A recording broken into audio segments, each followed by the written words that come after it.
Good morning. So today we will talk कि आपने सुना होगा हार्ट अटैक। तो हार्ट अटैक में बेसिकली जो मेन कारण है, व्हाट इज़ हार्ट अटैक। तो हार्ट अटैक बेसिकली जो आपकी कोरोनरी कार्डियक मसल्स हैं, मसल्स 3 टाइप की होती हैं, पहले भी क्लास में पढ़ाया जा चुका है। तो जो आपकी कार्डियक मसल्स हैं, तो कार्डियक हार्ट का काम क्या है? हार्ट का काम है पूरे ब्लड को पूरी बॉडी में सप्लाई करना।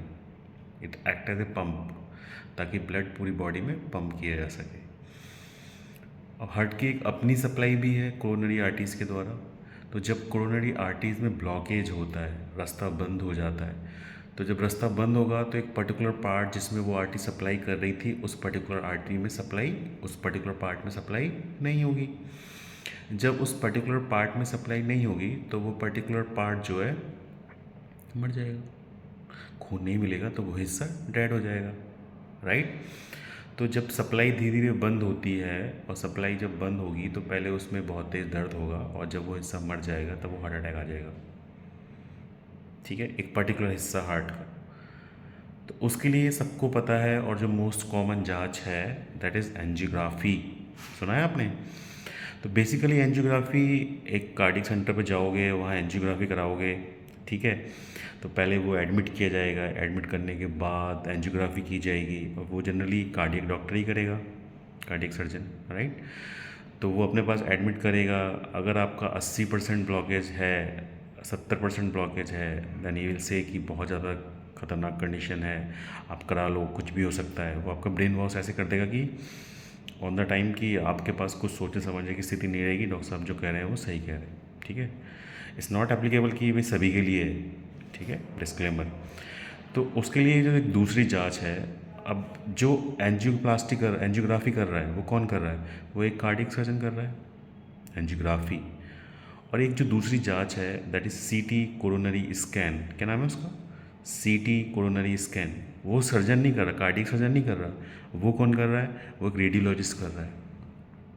समझ रहे हैं आप? तो रेडियोलॉजिस्ट को तो इस चीज़ से कोई मतलब नहीं है कि आपके हार्ट में कितना ब्लॉक है, कम है, ज़्यादा है। वो जितना होगा उतना लिख देगा, क्योंकि आई का ट्रीटमेंट उसके पास नहीं हो रहा। आई के ट्रीटमेंट के लिए आप किसी हार्ट स्पेशलिस्ट के पास जाओगे, राइट। लेकिन जो एंजियोग्राफी है वो कौन कर रहा है? हार्ट स्पेशलिस्ट खुद कर रहा है, और उसको खुद की दुकान चलानी है।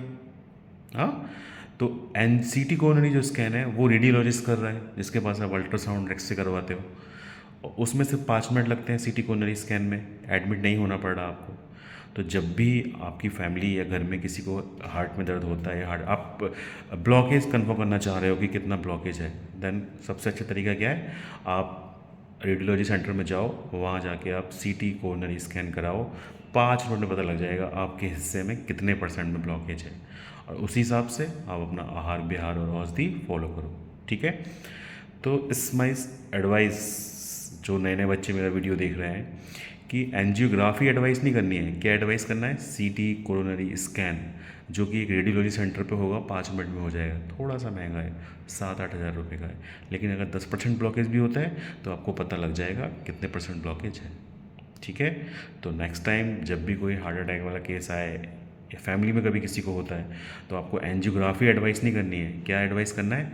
सीटी कोरोनरी स्कैन। वो उसी सेंटर पे होगा जिस पे अल्ट्रासाउंड और एक्सरे होता है, ठीक है।